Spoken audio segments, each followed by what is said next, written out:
busy. Oh, they're So probably all busy.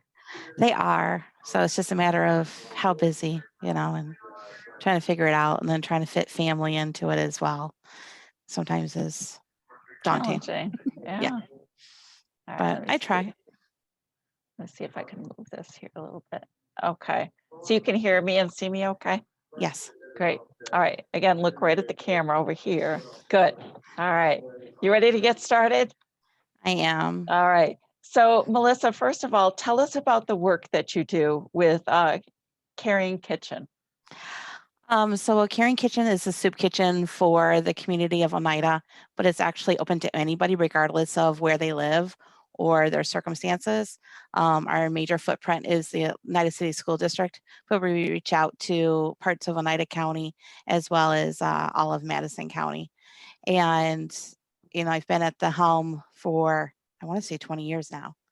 And we rely entirely on volunteers. We're a complete volunteer based organization, including our volunteers, our board, everything. And when everything happened, we just like, okay, what do we need to do? And that's what we did. And we continue to do that. We continue to constantly say, what do our families need? How can we advocate for them? How can we help bring them in a better place than where they're at right now? And how many families are you helping right now? About 500 families a month. How do you keep track of that? 500 families a month. It's a little challenging. I would say that changing the format of what we did was miraculous, so to speak. But in reality, it was really because of all of our volunteers that were willing to jump in and help us with that situation. Because normally we would serve down at our program and we would have people come in, and we've always set it up as like a restaurant type feel. So it's not like a traditional soup kitchen. And we try to incorporate different like educational pieces throughout the months. So I mean, like for, February, we would make sure we have Valentine's to give out to everybody. We'll have like game days. The kids are out of school. We'll try to have some fun, crazy sports things like, wear your favorite team, inside out day, different things to just sort of, make it a little bit more personable and a little bit more encouraging to really encourage that relationship, because we find that people that struggle tend to not have good relationships because they're often in that struggle on a regular basis. And sometimes you get to the point where you're just tired of talking about your struggles with other people because they don't want to hear it anymore. And it's not that they don't want to hear it, they're struggling themselves and like, "Ugh, I'm having a hard enough time dealing with my struggles. I don't want to hear yours because I can't add that to my plate." So by able to have that, atmosphere where you can talk to anybody and enjoy just some regular time, that's been really beneficial. But we're missing that since March, since we had to close our doors but keep our programming open. And I hear from our clientele, they're like, when are you going to open the doors? I miss being able to come down and talk to other people. I miss seeing this person or that person, and that might have been the only time that they saw them. I still remember a couple older gentlemen that they were like, this is our wonderful time because we live by ourselves and we're getting a really good home cooked meal. And I'm like, oh, okay, that's great. But we've always done that. It's just, like I said, it's been more interesting, more challenging, but we continue to meet that need. We work closely with counselors from all the different school districts, as well as other agencies, care managers, and even neighbors. Sometimes it's like, hey, I just noticed that somebody moved in next door to you. How are they doing? Do you know anything about them? Are they okay? Can you let me know? So sometimes it's having that connection, with our guests, and having them have that connection as far as looking out for somebody else. Let's talk about that because you said a lot of really interesting things. So, a lot of people, you throw out numbers and people think about numbers, but it sounds like you think of the person, the individual. How Yes. important is it for you to make that connection? I think it's very important. I think people need to have people in their lives, and especially right now with all of the restrictions that are there. Um, you know, don't have the time to be on the phone, but I'll take the time to be on the phone with somebody because they need that interaction. And I may be the only person they're talking to. The majority of our seniors have not left their apartments. They're fearful of that, any type of interaction. I see that. And it's been really hard. We have people that have passed away. That's daunting for myself. It's also daunting for our guests who are like, oh my gosh, and they're contacting me. Melissa, did you hear that so and so passed away? I don't know anything about funeral or anything. I'm like, well, it's COVID, so you're not gonna be able to go to the funeral. But if you have a card or something, I will drop it off at the funeral home. But, so that part's been hard as well. And we try to do special things, through our program. I mean, we have done birthday parties, we've done baby showers, and the different events that we've done for our guests are things that they've never had in their lives. They've never had somebody that reached out and said, "Hey, I'm going to do this for you." So I mean, we try to make sure everybody feels like part of a family. I have always said, and I'll always continue to say, one, I will never feed anybody anything I'm not willing to feed myself. And second, every person is special, and I'm going to make sure that they feel special. I can remember years ago, we had ordered, so we have a great connection with the Food Bank of Central New York, and we had ordered something off the menu. And I was like, all right, not exactly sure what this is. It said it was 5 pounds of crab legs. And I'm thinking, like, it's already shelled. I'm going to make like a pasta salad with it. No. Somebody made a mistake, and I had a deep chest freezer full of crab legs. So that's what I made up and cooked it. And I had guests that were crying. I'm like, why are you crying? We don't deserve this. We're too poor. Like, no, no, no. And I made sure from that point on, everybody realized that they are special and nobody should ever feel that they are not deserving of something. Everybody is always deserving, and we'll try to do what we can. Um, I mean, when Frozen first came out, I love that movie. Sorry. And with my granddaughter, we watch it like 3 times a day. But, I made sure to do things like, all right, we're going to show that movie, to the kids and, set up a laptop and a screen and did that. But then we had like a hot chocolate bar where all the kids could go through and pick out their favorite toppings and add it to their own hot chocolate to incorporate that with it. So we're always trying to pull those little pieces together. We work on making sure everybody gets their stuff out. So like right now, HEAP is open, trying to make sure that everybody has applied for the HEAP benefit. If somebody needs help with forms and they don't understand, sometimes just having somebody read it to them or go through and say, well, this is what they're asking for.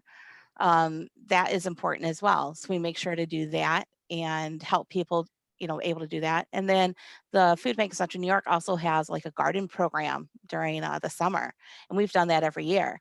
And so that's really cool to have people that don't have a garden and being able to have that little plant that grows, and then usually it's tomatoes or cucumbers, and they're like, oh, I just pulled one of those tomatoes off and I just added it to my hamburger. That was so awesome.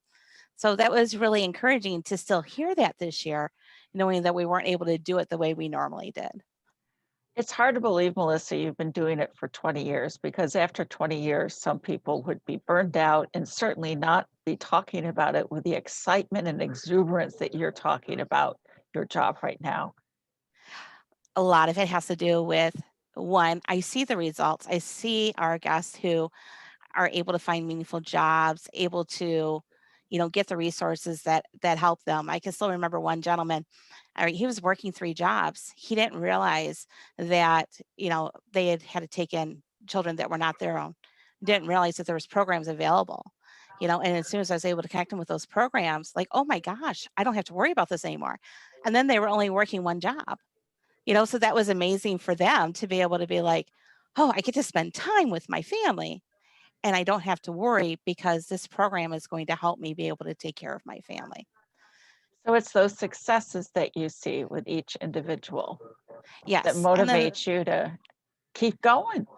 And then too, our volunteers, our community service workers, and just having them come in and they get a positive reward out of it and seeing how that helps. And I can still remember one of my volunteers when a family member had come down for the program. And they told me later, like, that was a relative of mine. I was like, oh, did you get a chance to go sit down with them and eat with them? Yes. And it's the first time I've talked to them in 5 years.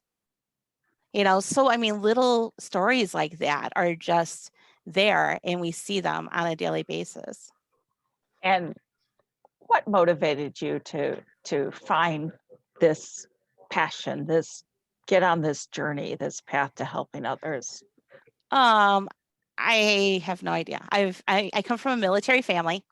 So my father was military, 26 years in the Air Force, and we moved around a lot. And that was one of the things that we always did. We did airmen suppers, so you always had the single airman that really had away from home, everything else.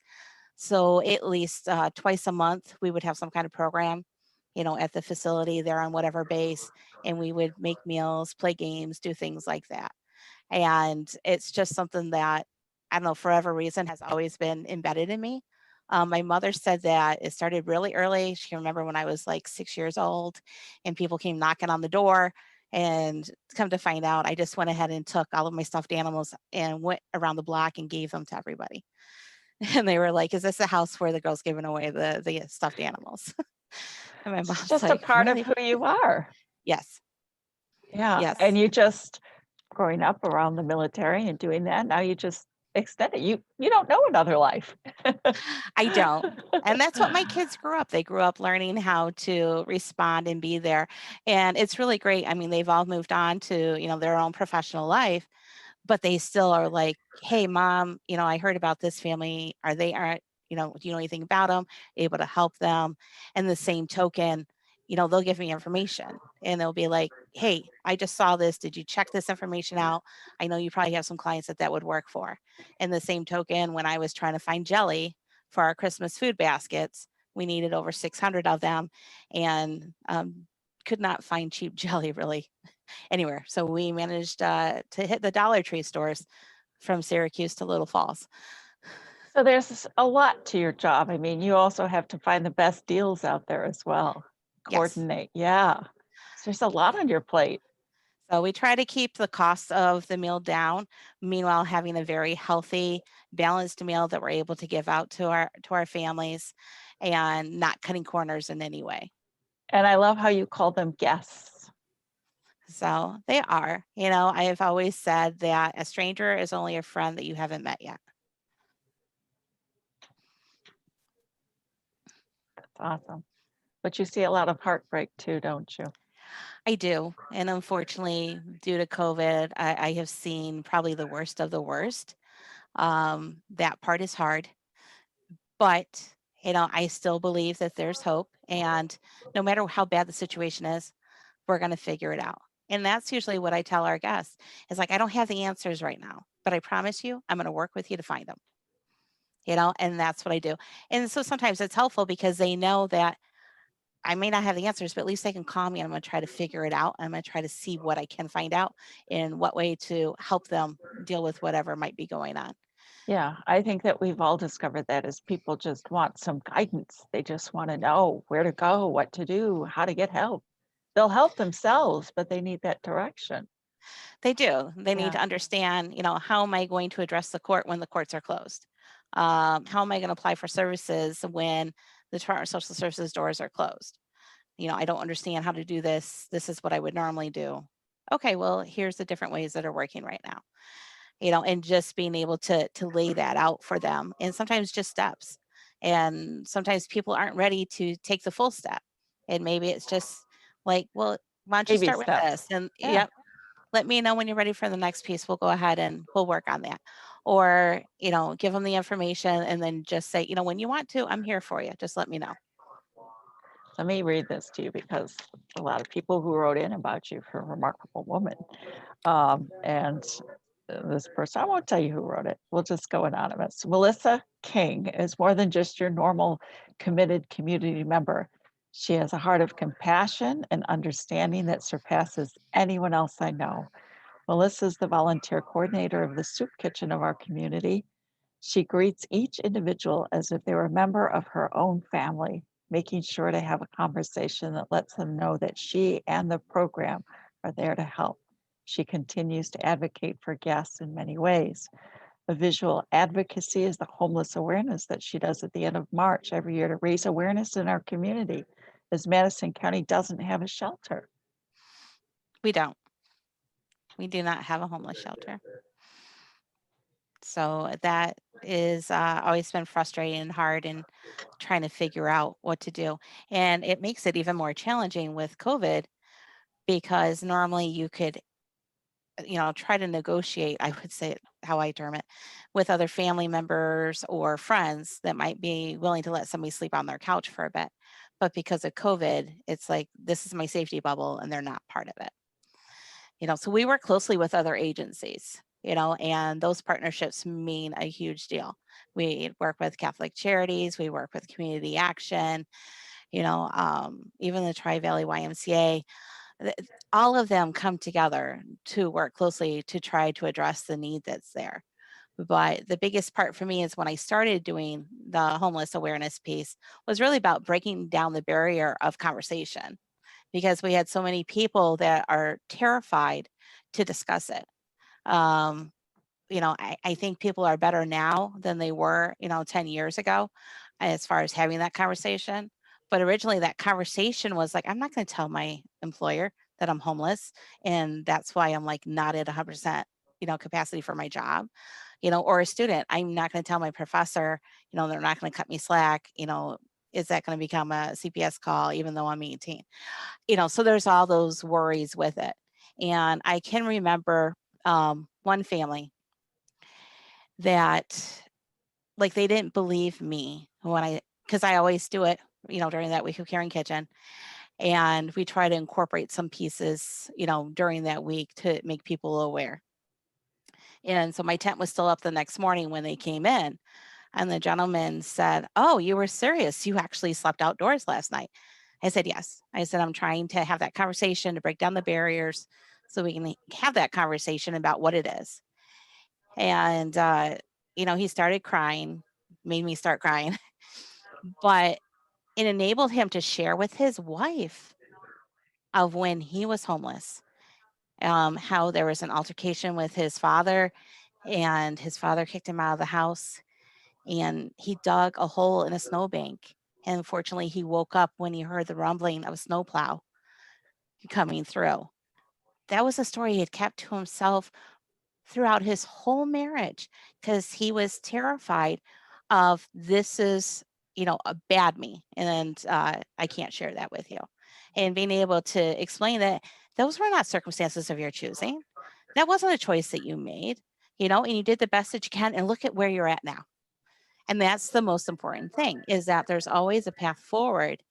And I think sometimes when we're in that homeless situation, we tend to forget that.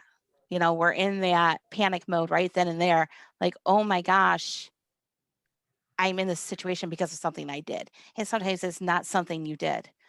I mean, like right now, I can't even remember what the national figures are of people that are behind on their rent because of COVID. And, thankfully we have a moratorium right now on eviction. But if we didn't, where would everybody be? Because these were not choices that they made. They didn't choose for this virus to happen. They didn't choose for everything to have to shut down. They didn't choose for people to still be fearful about going out and, having a productive, industry. I mean, our dining industry is devastated right now. And we have so many that relied on their tips, and their wages, and it's just not there. Well, it sounds to me like you're giving people much more than a meal and a place to stay, aren't you? So that's our goal. And And tell me about the transformation you've seen once you so transferring to a delivery only process has been challenging. That is definitely one more costly, more time involved, and would not be able to do it without our volunteers. I mean, honestly, that is just if we didn't have the volunteers, we wouldn't have been able to do it. And then we are so thankful for our connection with the Food Bank of Central New York because, they've been working closely with, FEMA, Nourish New York, Farmers to Families, all of these programs that are enabling us to get the product to get it out to our families and make sure that they have those additional groceries, so to speak, to be able to have their meals and stuff. I mean, I thought we were past that point where we were having limitations, but I know when I was in the grocery store this weekend, I can't remember which one it was. It was limit one peanut butter per household. And, I know some families where the peanut butter is a staple. They're going through a jar at least a week, sometimes more. And it's the same thing with other things that are just not on the shelf right now. Our supply chains are definitely disrupted, and it has a ripple effect throughout everything. I mean, not only are they not able to get the items that they're used to, but now you're paying more for items that you normally wouldn't get but are close to. So, for example, maybe they would normally get SpaghettiOs, and you can normally get it for $1 a can. But now, fortunately, now we can find it. Like maybe it's $1.69 a can, or maybe you're going with Chef Boyardee, which is similar for that product. But I can remember when everything first closed down, you couldn't find any SpaghettiOs. Like I looked in 4 different counties, I couldn't find a single can anywhere. And I think it finally came back on the shelf like in May. But like I said, it's just that piece that people are trying to figure out and still figure out. And unfortunately, we're not out of it yet. Everybody's Right. like, "Oh, there's an end." And I'm like, Not "There's a yet. different end." Right. Yeah. Yeah. We need to keep continuing and keep So, doing what we can. you getting nominated as a remarkable woman. Congratulations, by the way. Thank you. How much of a shock did that come to you? Very much, because I'm not the type of person, I'm not doing what I do to get accolades, or, it's just not the type of person I am. I'm there to do the work because that's what I'm going to do. I am very appreciative of it, but it's still very hard for me to accept that, because I realize that I'm not able to do what I do by myself. I have volunteers that are assisting me and helping me to do that. And the only reason I'm able to respond to the needs so much is because I have those volunteers that are willing to join with me and follow safety protocol and help me get the food out to our families and stuff. Help me recreate some of our programs in a different format. So we do a used toy distribution, and so that encompasses people that wouldn't be eligible otherwise for new toys per child. So like grandparents, aunts, uncles, brothers, sisters. And that was different this year. I mean, we had to literally take the donations, pack them up, and deliver them to families. Whereas normally we have people that come in, go through, and pick out what they want. That was so more than time consuming, just even, mind boggling trying to figure that out.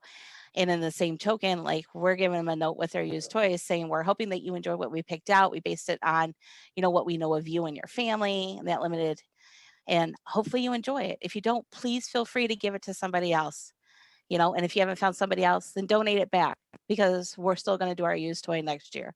Well, this year, 2021, we're still going to do that because that is, something that is needed. The same token, we usually work closely with the Rotary to put on their Thanksgiving meal, and they couldn't put on their Thanksgiving meal this year. So they partnered with Church on the Rock, which is another food pantry. And then we're like, okay, we're going to deliver to these families. So we did that, and we then just concentrated on our senior population. So we operate a food sense program. Again, it's a program through the Food Bank of Central New York. And so we purchased those food sense packages for our seniors, and we were able to distribute it to 226 seniors for Thanksgiving. So working closely with other agencies and other programs, we were able to get out 611 Thanksgiving baskets in the Wow. community. There's where that military training comes in, right? Yes. um, I just had one more question for you. Yeah, because this person writes that you just bring so much joy to the community. You're also a mom, a grandma, committed parishioner, and you believe in giving back, always at the bit to respond to the need or emergency. And as a community, this person writes, we are blessed to have her. So, You kind of remind me of, but go ahead, finish your thought. no, it's just overwhelming, because it's wonderful that they think that. I would never think of myself that way. I would just be like, this is what needs to be done. So this is what I'm going to do. Now, last week we were reminded being Martin Luther King Day, which is a day of service. And Martin Yes. Luther King, his greatest quote, that everyone can be great. Yes. You just have to serve. And you're fortunate that you've got people around you who can help you with that. So we are very fortunate of that. And we're very fortunate that we are able to continue to meet the need, and again, we wouldn't be able to do it without our different agencies and organizations that are supporting us. I mean, we just had so many people that were like, okay, what do you need? And we were holding Giving Tuesdays where people could drive by and drop off stuff in the cart, save a lot, continuously, whatever they can donate, Big Lots, what they can donate, Price Chopper. And then too, not only that, but the employees of, these stores and stuff that are like, we know what you're doing. So we decided we were going to drop off stuff for you. It's like, thank you very much.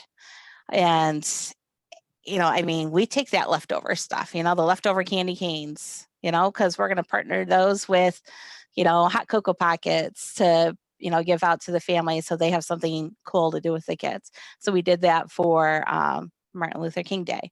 We made sure all families had a food, bag. They had soup in it, crackers, hot cocoa, candy canes, just some things. You're home from school, enjoy the day, and just be a normal family for once.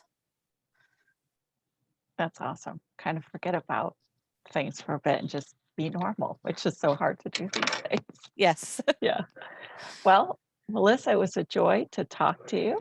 And thank you so much for your time. I really enjoyed our conversation. Very inspirational. Well, thank you so much. We appreciate it. And we're going to get hopefully some video. If not tomorrow, then we'll like I put the note out as you saw to the Yes. team. So they're going to try their best. Hopefully they'll be in touch with you in the morning to let you know if we can make Okay. I don't know what the schedule is like, and I don't have access to the photographer's assignments for the morning, but hopefully we can get to. If not, we got to figure out another time and place, which we definitely need to get that. So Definitely, because I think I'm doing another one on the 15th of February. I just have to okay, double check my thing. great. Because But- again, too, like the kids are off for winter break. So we're making Right. sure that families are going to have Good. food for that week as well. Excellent. Very good. All right. So we'll be in touch. Well, thank you very much. And Caring Kitchen, that's amazing. Is that named after anyone in particular? Or? No, Oh, no, it is not. just Caring with a K. K. Yep. Yeah. Caring with a K. Yeah. Gotcha. That is so cool. Well, thank you. I Well, appreciate it. thank you Have a so good much. rest of your night. That was fun. You too. That wasn't Thank so you. bad, was it? No. Okay. All right. All right. Thanks, Thanks, Melissa. Christy. Have a good Have night. a good night. Bye.